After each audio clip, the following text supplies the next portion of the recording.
Thank you for letting me do this via videotaping. Today we're going to talk about my case study in school community relations. First, we have the problem. The problem, as I see it, is that Special Services wants to make changes in the service delivery models to bridge the achievement gap for special education students. And the reason why they're doing this is because in looking at test scores from 2007 through 2010, our special ed students fared much lower than statewide special ed students. So we have perceived state interests of the stakeholders.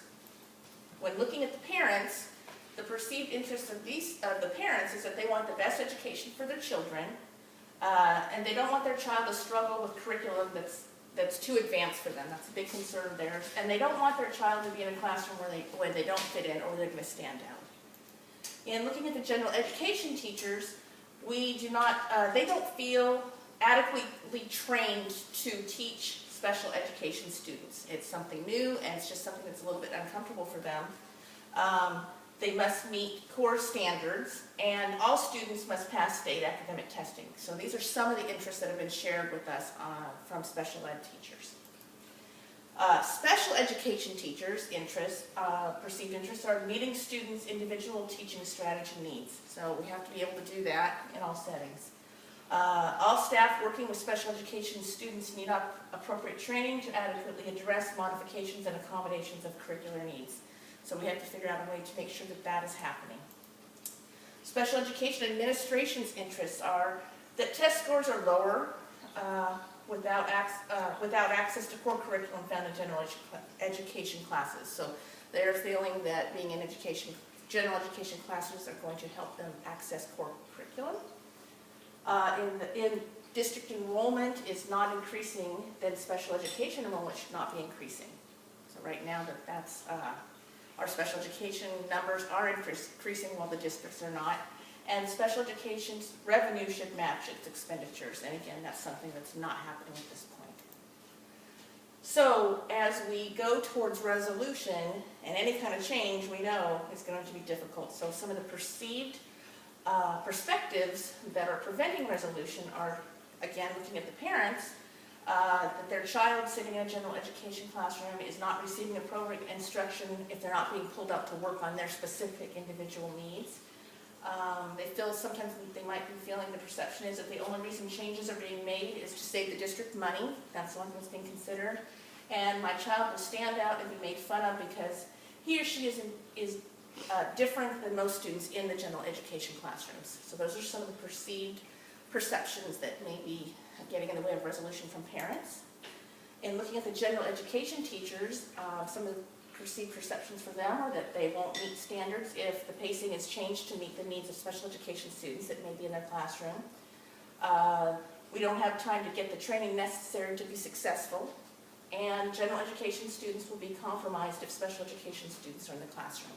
So those are some of the perceived perceptions on the side of the general education teachers. And looking at the special education teachers, general education classes may not be the least restrictive environment for learning. Difficult to work with the needs of special education students within the general education classroom pacing. That's something that's been brought up. No time to train general education teachers to appropriate strategies, modifications, or pacing. And looking at special education administration, some of their perceived interests that are getting in the way of resolution are they're believing that more inclusive services will foster increased state testing. More inclusive services will allow for all students access and knowledge at state core standards. Being in the classroom with the general education curriculum, they believe will allow that. More inclusive services will alleviate the expenditures of self-contained classes. So the fewer self-contained classes we have, will save some funds. The achievement gap can be bridged by allowing students access to core state standards within the general education setting, so they're getting access to it like all students do.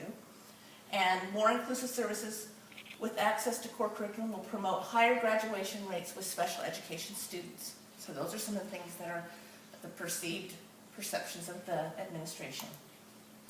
So now we have to get to resolving the problem. Well, Special Education Administration, after analyzing input from all the stakeholders, they created a 5-year strategic plan to begin the 2011-2012 school year. And where we are now on that is the past 2 years, the staff has asked us to concentrate on specific parts of that strategic plan. And one of the things that they most specifically have been asking us to do is work on some of the more inclusion models for our special ed kids being in general education. Individual building teams have been creative in trying to work towards meeting those strategic goals and have been doing that over the last couple of years. My personal reflections on how this is going and some of the next steps is Special Education Administration is needs to probably meet with the stakeholders again, give updates on what's been happening. We might probably need to use Fisher and Rooney's example of the principled negotiation with some of the conflicts that are arising now that we've been trying to implement the strategic plan. We need to share information with other teams. Some teams in some of the buildings have really been coming up with some great ideas, and being able to share that with other teams would be really beneficial. We need to keep the parents updated that this isn't something that we've just forgotten about, that we are working very hard towards reaching the goals of the strategic plan, and that we put a lot of time, effort, and actual data research into these goals. We actually need to keep the district administration updated on the progress towards the strategic plan as well. So as we go further, we just need to continue working on this plan, getting together, working through the conflicts that may arise. One of the quotes that I found that I thought would fit for this is that when you live for a strong purpose, then hard work isn't an option, it's a necessity.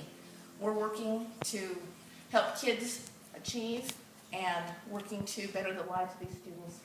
So I believe that